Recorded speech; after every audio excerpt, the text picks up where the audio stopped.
Well, time now to learn some leadership lessons. Maxwell Ubah started Leadership Challenges on Monday. Now he concludes it today.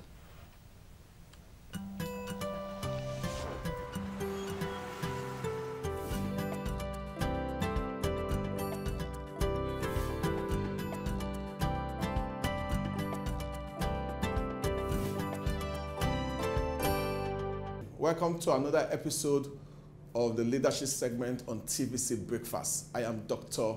Maxwell Ubah. On Wednesday, we started the series on the two broad leadership challenges. And we said the first broad leadership challenge is positional. That if you have a title or a position, you fall in this category.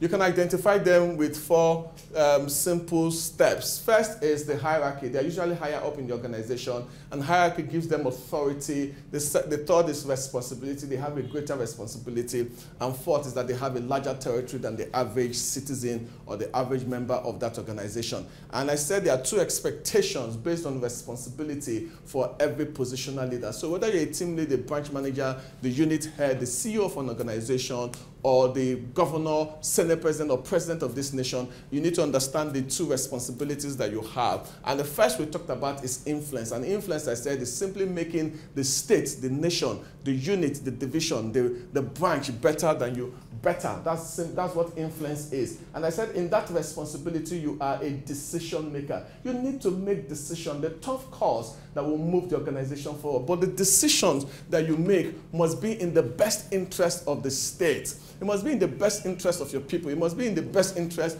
of the citizen. So you don't make decisions. All leaders make decisions, but most make decisions to favor themselves. They make decisions to empower themselves. They make decisions to remain in office. But great leaders make decisions to empower their people. They make decisions to favor their people. They make decisions to move the state forward. And in doing that, there are two major roles that they have. The first is an administrator, and the second is an innovator. Who is an administrator? An administrator is that individual that manages the resources at his or her disposal efficiently. So an administrator blocks wastage and leakages. A lot of wastages, there are a lot of leakages. So as administrator, I will score our previous leaders an F. I speak to the new leaders today that one responsibility we expect of you as an administrator is to manage the resources well, block the loopholes, block the wastages, block the leakages in the system. That's an administrator. You want to make the best use of the resources that you have at your disposal. That's an administrator.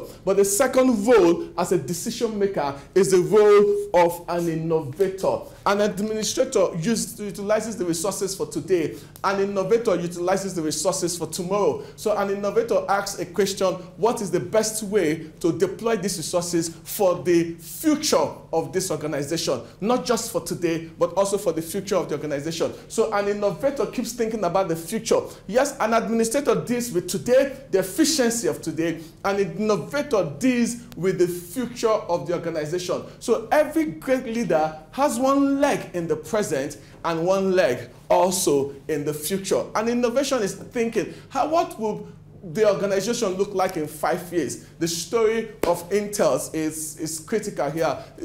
And the group turned Intel from a semiconductor company to a microprocessor company because we saw that the future wasn't in semiconductor but in microprocessor. So that is innovation. Innovation is taking your company into the future. Innovation is strengthening your company and your state to withstand the shocks of tomorrow. Why couldn't our governors pay resources, pay their staff? Why couldn't some of our governors pay the salaries of their workers when the prices of oil fell? It's simply this. First, they did not administer the resources very well. And secondly, they did not look into the future to anticipate shocks in the system and prepare effectively for it. So the first responsibility of a leader is that of influence, managing the resources well for the good of the state, making the state better under your disposal. The second responsibility of a positional leader is that of an ambassador. A leader is an ambassador.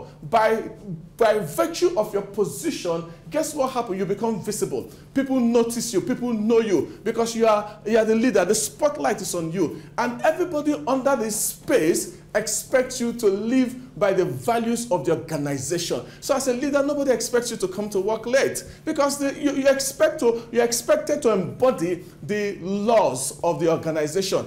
This is the second responsibility. The second responsibility of a leader is ambassadorial. We expect you to abide by the Constitution as the president of the country, as the governor of the country, as the Senate president, as the Speaker of the House of Reps. You are an ambassador. You represent Nigeria. You don't just represent yourself. As the CEO of an organization, you represent that organization. As the team lead, you represent your organization. The role of an ambassador says you should walk the talk. Till I come your way again next time, remember, you are an ambassador of the nation, of your organization that you represent, and leadership means that you will express the values of that organization. Thank you very much. I am Dr. Maxwell Ubah, your host.